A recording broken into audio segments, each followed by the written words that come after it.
পটেটোর এই রোলটা কতদিন থাকি বানাইমু করি আর বানানি হয় না। আজকে ভাবছি যে বানাই উলাই।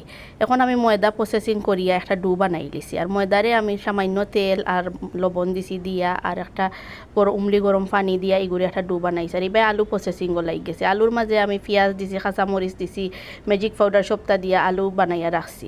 আর এখন আমি একটা রুটি বানাইলিমু বড় করিয়া, রুটি বানাইয়া আর একটার মাঝে আলু দিয়া রোল করিয়া একটারে বাজিমু।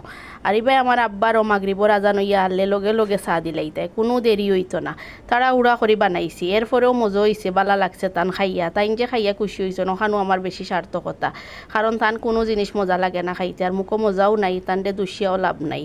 এখন আমি এগুন ধরে গুল গুল করে খাটি লাইছি, খাটিয়া আর এখন সুন্দর করে এগুন ধরে বাজিলিম। আর একটু সময় নিয়ে বাজিমু কম আগুন দিয়া, কম আগুন দিয়ে বাজিলে এগুন একটু মসমস হইবার বালা লাগবো খাইতে।